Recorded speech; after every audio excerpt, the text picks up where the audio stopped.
হাতের লেখা সুন্দর করার 7টি উপায়।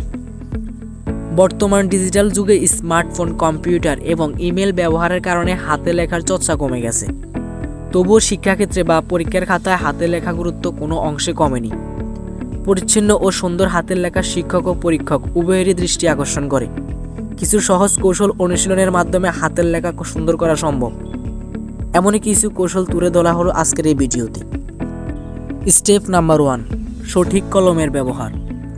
হাতের লেখার ক্ষেত্রে কলমের ভূমিকা অত্যন্ত গুরুত্বপূর্ণ। লেখার সময় এমন কলম বেছে নিতে হবে যা হালকা ও ব্যবহার করা সহজ। অনেকেই অতিরিক্ত ভারী বা কম গতিসম্পন্ন কলম ব্যবহার করেন, যার ফলে হাত দ্রুত ক্লান্ত হয়ে পড়ে এবং লেখা সুন্দর হয় না। একটি হালকা ও আরামদায়ক কলম দিয়ে লিখলে হাতের লেখা স্বাভাবিকভাবে সুন্দর হয়। কলমের ধরন যেমন গুরুত্বপূর্ণ, তেমনি তা হালকাভাবে ধরে লেখার প্রয়োজন। অতিরিক্ত চাপ দিয়ে কলম ধরলে আঙ্গুলে ব্যথা হতে পারে এবং লেখার মান খারাপ হয়ে যায়। তাই কলম হালকাভাবে ধরে স্বাভাবিক গতিতে লিখতে হয়। স্টেপ নাম্বার 2, বর্ণমালার সঠিক অনুশীলন। হাতের লেখা সুন্দর করার অন্যতম প্রধান সত্য প্রতিটি বর্ণ ও অক্ষর সঠিকভাবে লেখা। হাতের লেখার সৌন্দর্য নির্ভর করে প্রতিটি অক্ষরের সঠিক আকার ও বিন্যাসের উপর।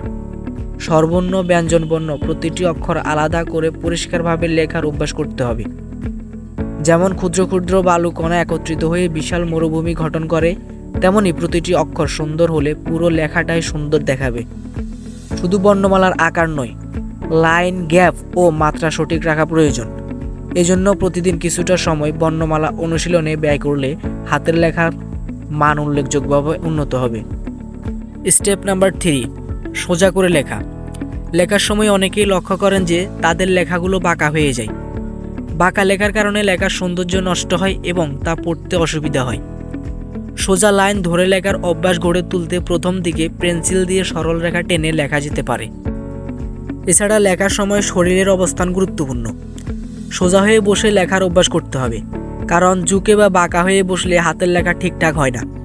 লেখার সময় মনোযোগ দিতে হবে যেন প্রতিটি লাইন সোজা থাকে এবং লেখার বিন্যাস সুন্দর হয়। স্টেপ নাম্বার 4, মাঝারি আকারের অক্ষর ব্যবহার করা। হাতের লেখা সুন্দর করতে অক্ষরের আকারও একটি গুরুত্বপূর্ণ বিষয়। অক্ষরগুলো খুব ছোট বা খুব বড় হলে তা দেখতেও খারাপ লাগে এবং পড়তে অসুবিধা হয়। তাই অক্ষরের আকার মাঝারি রাখার চেষ্টা করতে হবে। মাঝারি সাইজের অক্ষর দেখতে সুন্দর লাগে এবং পড়ার জন্য উপযোগী হয়।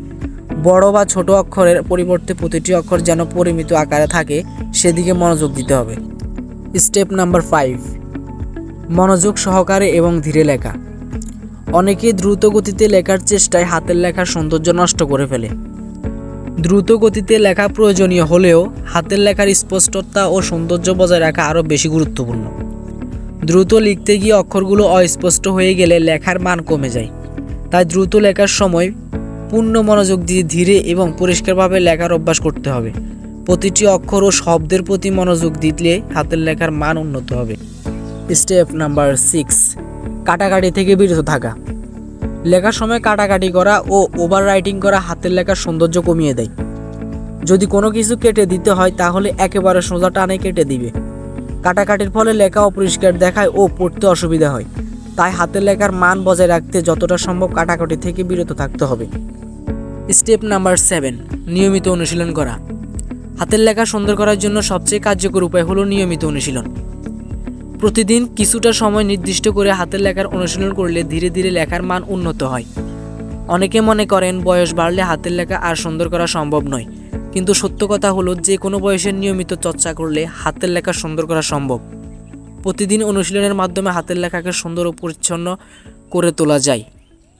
Thanks for watching.